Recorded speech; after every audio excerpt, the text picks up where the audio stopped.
Jejemon, ripping them snapbacks, keeping it che-che. Oh, Jejemon, ulovin nakafayeksa, assalamualaikum. Jejemon. Bulavinaka Fiji, Namaste, Assalamualaikum, and good evening. Welcome to Jejemon. I trust you're having a great evening from whatever part of our beautiful country you are joining me from. Tonight's episode marks our final episode together.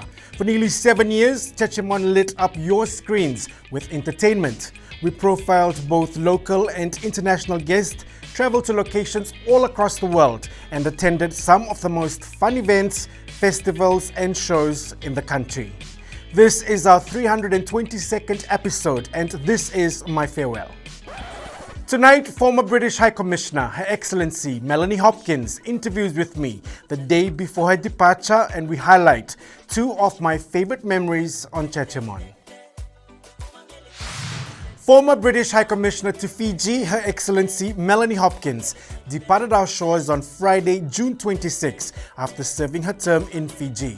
Aside from being the British High Commissioner to Fiji, she was also the non-resident High Commissioner to the Kingdom of Tonga, the Republic of Kiribati, Tuvalu, and non-resident Ambassador to the Federated States of Micronesia. I sat down with the outgoing High Commissioner a day before her departure and spoke to her about some of her favorite memories of Fiji. Take a look. Bula Fiji, I am Melanie Hopkins and I am the outgoing British High Commissioner to Fiji.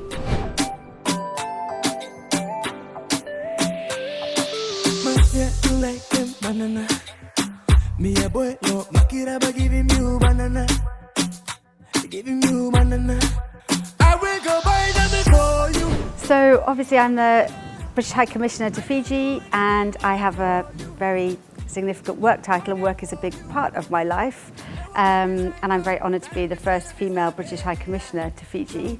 But beyond that, I am a mother of 2 daughters and I pride myself on being a creative.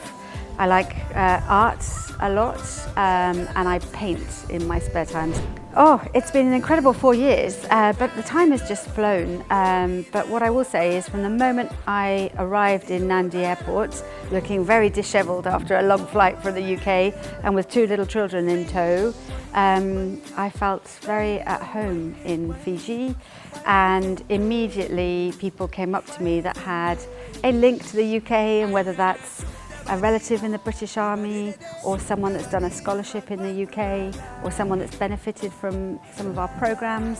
And also on the British side, we have the British visitors that are here. Some are short-term holiday makers, but most have met Fijians in some walk of life and have a special connection with Fiji. So I think my overall #1 favourite has to be the time here at the British residence when I hosted the Duchess of Sussex for an event that was all about celebrating Fijian women. And the preparations for that event started happening maybe weeks in advance, where all of the residents and all of the pillars were decorated with Fijian handicrafts.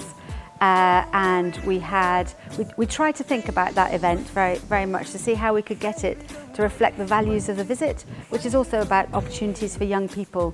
So we had the Australia Pacific Technical College students who provided the catering there, and then we invited to that event around 100 women that were from all different walks of life. I would like to say it is professional, and I do believe that women can demonstrate the power and the influence that they have through clothing, but at the same time they can let their personality shine through.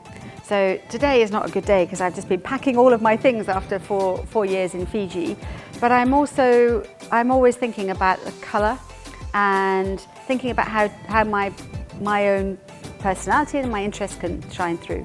So normally for me, I am all about the accessories.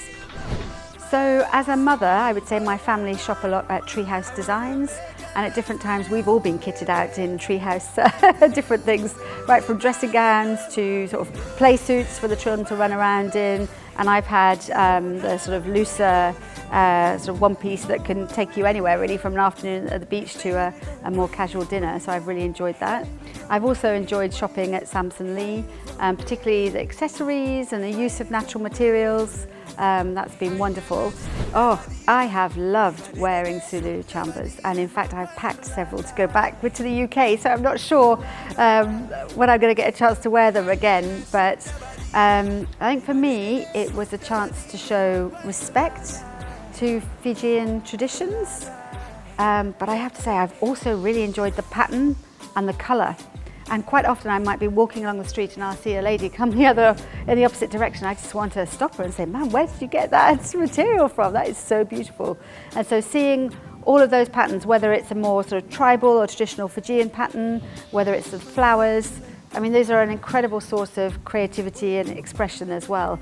And yeah, I've loved wearing the Sulu chambers every minute. Probably the place that I like most is the Coral Coast.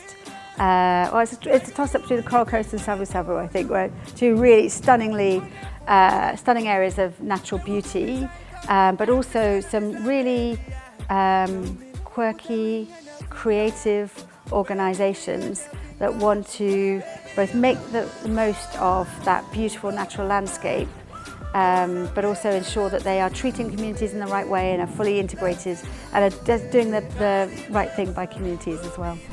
I think being here, I felt that I've been in a relationship and a professional environment which has a lot of heart. And so because of that long history between the UK and Fiji, it hasn't been very difficult to find someone that's got a close connection to the UK.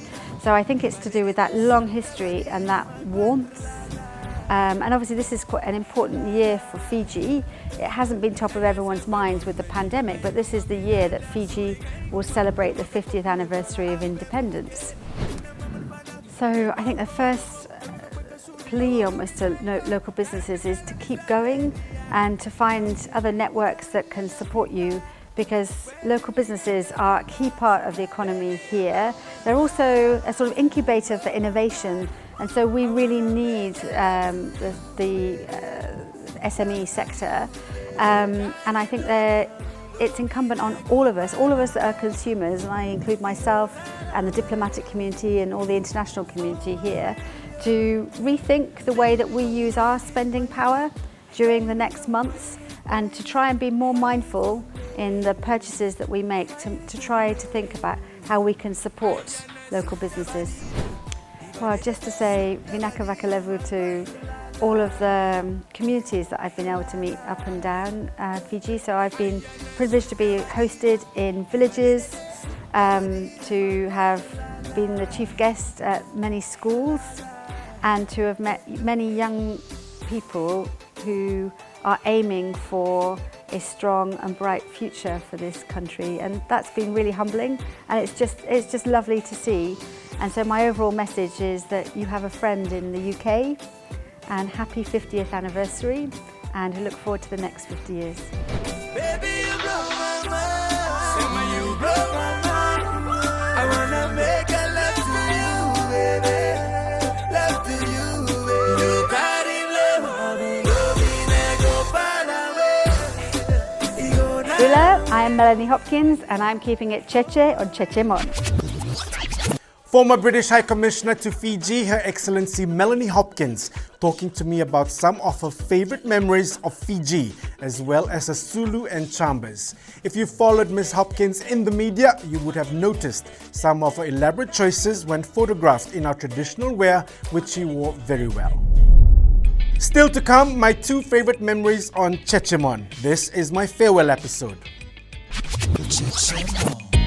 Ripping them snapbacks, keeping it che-che. Oh, Jejemon. Ulavi naka for your excel, asalo